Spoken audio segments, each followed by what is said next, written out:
Hola, ¿cómo están? Soy Flavio. Estamos estudiando las profecías sobre el Mesías que se encuentran en la Biblia y estamos estudiando particularmente la profecía de Daniel capítulo 9, desde el versículo 24 al 27, y ya hemos establecido un par de cosas en el video anterior. Establecimos lo que significaba Mesías, lo que podía darnos a entender la palabra príncipe, y también lo que podría ser una semana, ya según la Biblia, porque esta profecía se conoce como la profecía de la semana. Entonces estamos tratando de darle el valor a las palabras y de buscar el significado para poder entender mejor lo que quiere decir, ¿ya?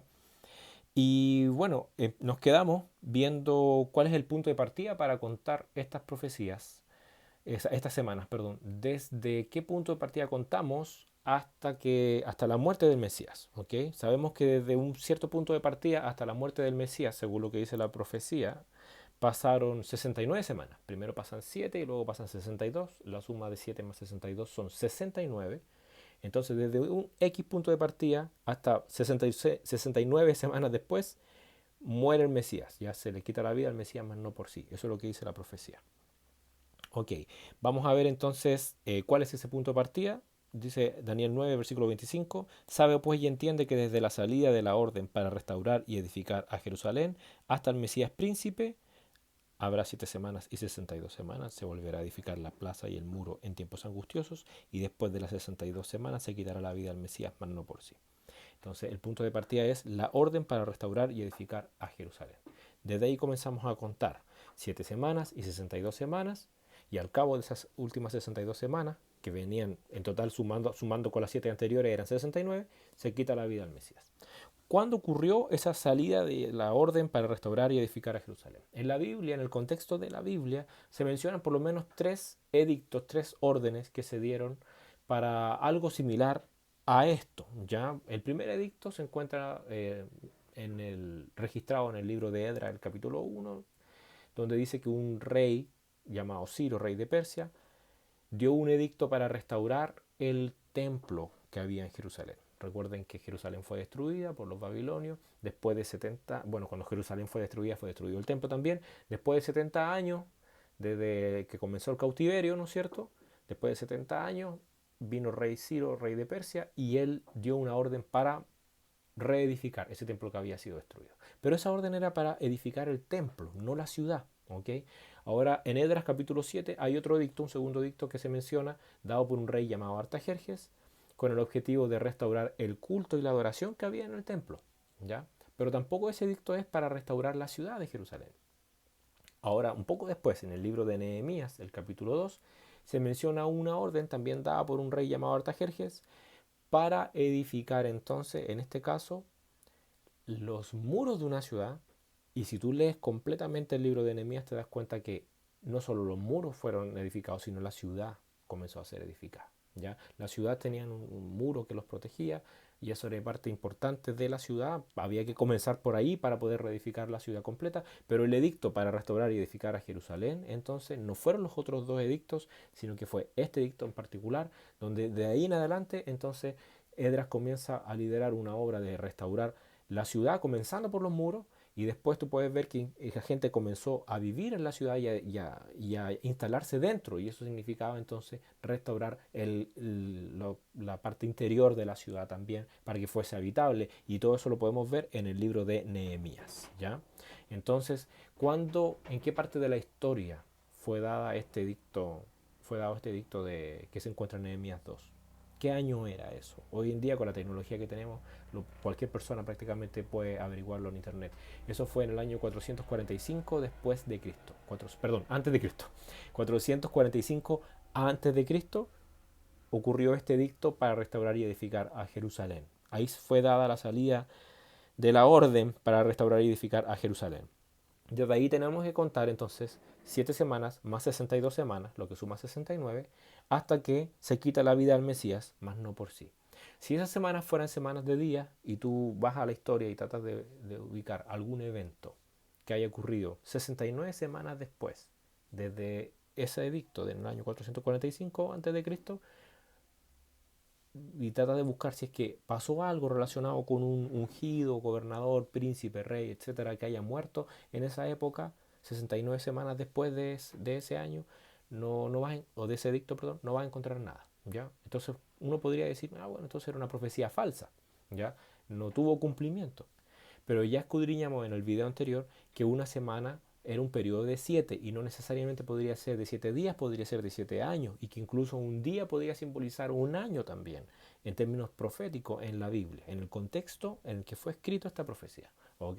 Entonces, en ese contexto bíblico podemos ver que quizás hay una segunda opción que podemos escudriñar, que podemos barajar, que es la opción de que estas semanas sean semanas de años. ¿Ya? Entonces tendríamos que contar desde el año 445 a.C. 69 semanas de años. 69 semanas de años son 483 años. Y al cabo de ese tiempo tiene que quitarse la vida a un Mesías, a un ungido príncipe. ¿Ya? Más no por sí, dice. Entonces, vamos a analizar primero qué es lo que es un año en la Biblia. Para nosotros, en nuestro contexto en el que vivimos hoy en día, un año tiene 365 días y X número de horas, y nadie cuestiona eso. Pero en el contexto de la Biblia, ¿era así? Mira, en el contexto de la Biblia no era como como es para nosotros. ¿Ya? Ellos no manejaban años solares como los que manejamos nosotros. Ahora, podemos ver, por ejemplo, en el libro de Primera de Crónica, el capítulo 27, del versículo 1 al 15, no lo vamos a leer porque es muy largo, ¿ya? Puedes ver que un año tiene 12 meses. Es uno de algunos pasajes en el Antiguo Testamento que puedes usar para determinar cuánto dura un año, ¿ya? Un año tenía 12 meses. Nada diferente a nosotros, ¿ok? Pero ¿cuántos días tiene un mes? Eso también es importante. ¿Cuántos días tiene un mes? Vamos a verlo aquí en el libro de Génesis. Ya vamos a ver Génesis capítulo 7. Voy a leer desde el versículo 11. Dice, el año 600 de la vida de Noé, en el mes segundo, a los 17 días del mes, aquel día fueron rotas todas las fuentes del grande abismo, y las cataratas de los cielos fueron abiertas, y hubo lluvia sobre la tierra 40 días y 40 noches. Este es el relato del diluvio que seguramente todos han escuchado.